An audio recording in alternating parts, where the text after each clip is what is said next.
There's a hill in South Korea that you may or may not have heard of. It's not as well known as Normandy or Iwo Jima. It was called Pork Chop Hill, and my grandpa fought on that hill.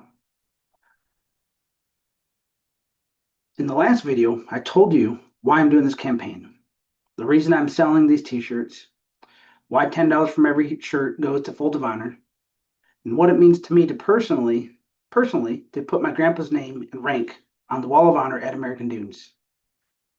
Today, I want to share the big picture of the 7th Infantry Division and its role and significance in Korea. In this short video, I will not be able to provide the whole story, but I hope to be able to provide a backdrop to what must have been the fiercest battle my grandpa faced while serving in the U.S. Army, and why the men who fought there deserve so much more recognition than they ever received. Because before you hear my grandpa's account of the final battle for Pork Chop Hill, which I will share in the next video, I want you to understand the world he was standing in. The hill.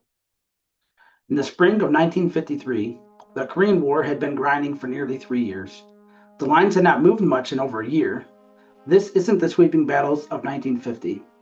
This is something grimmer. Both sides are dug in.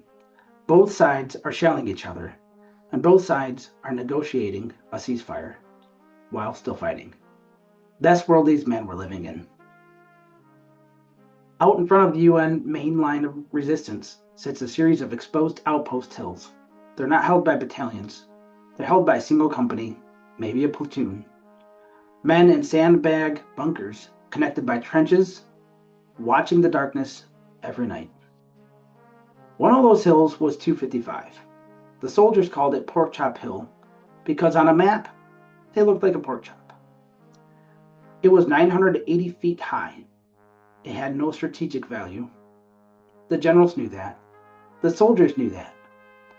But in a war being decided at the negotiating table, holding ground, any ground, was a political statement. And so was losing it. Since December of 1952, Pork Chop Hill belonged to the 7th Infantry Division. The 7th Infantry Division, which was nicknamed the Hourglass Division because of the design of the patch on their uniforms, also sometimes called the Bayonet Division, was no small force. Under Major General Arthur Trudeau, the division numbered around 19,000 men, 11 infantry battalions, a battalion of armor, 6 battalions of artillery. They even had attached units from Colombia and Ethiopia. Opposing them were 2 battle-hardened Chinese divisions, the 141st and the 67th, veterans of night assaults, mountain warfare, and ambush tactics. These were not inexperienced troops. They were formidable. And yet, the 7th held that hill. They rebuilt its defenses. They went out on patrol every night. They counterattacked when it was overrun. They had already fought one battle for Pork Chop Hill in April of 1953. The 7th fought back a major Chinese assault and held the position. Then they spent the next 2 months digging deeper, reinforcing bunkers, preparing for what they knew was coming. That preparation, that resilience, is part of what made these men extraordinary. On the night of July 6, 1953, the Chinese came again. One eyewitness described the Chinese advance as a moving carpet of yelling, howling men, whistles and bugles blowing, officers screaming and driving their troops up the hillside in the dark. They hit Company A of the 17th Infantry.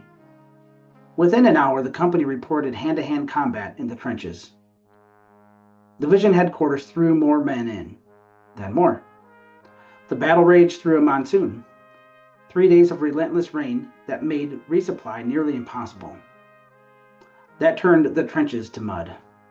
That made evacuating the wounded a mission in itself. On July 8th, the battle my grandpa wrote about, the fighting was in full fury.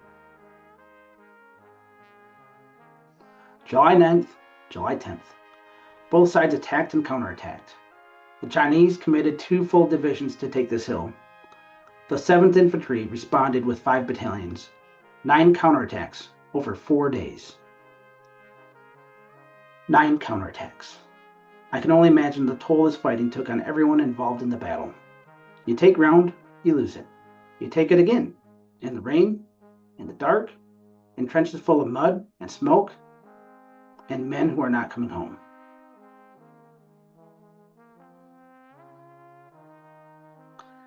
On the morning of July 11th, 1953, the U.S. commander of USI Corps made a decision. Abandon the hill. The 7th Infantry Division withdrew under fire. 243 Americans killed, 916 wounded, 9 captured, 163 of the dead were never recovered. 4 of the 13 U.S. company commanders were killed in action.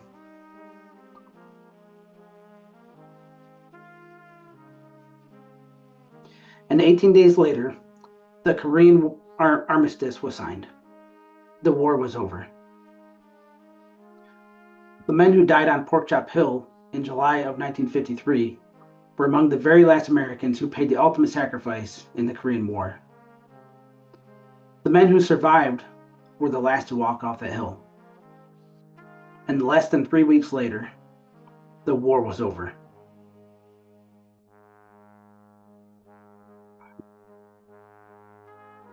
My grandpa was one of those men. He survived. He came home, and he wrote it down.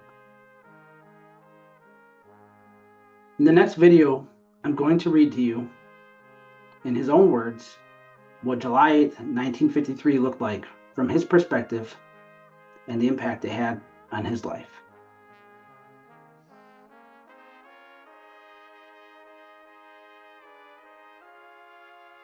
If this story moves you, if you want to be a part of honoring my grandpa's legacy and providing a scholarship to the family of a service member or first responder through Folds of Honor, visit faithfreedomgolf.itemorder.com to order your shirt today. The link will also be in the bio of this channel and in the description of the video. As a reminder, the cost for the shirts is $30. The goal is 500 shirts, a $5,000 donation to Folds of Honor, 1 memorial plaque to honor my grandpa's service, 1 college scholarship to a family today.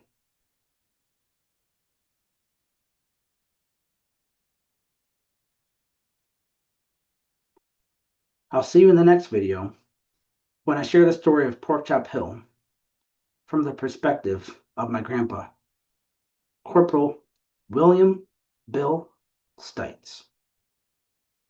Thank you.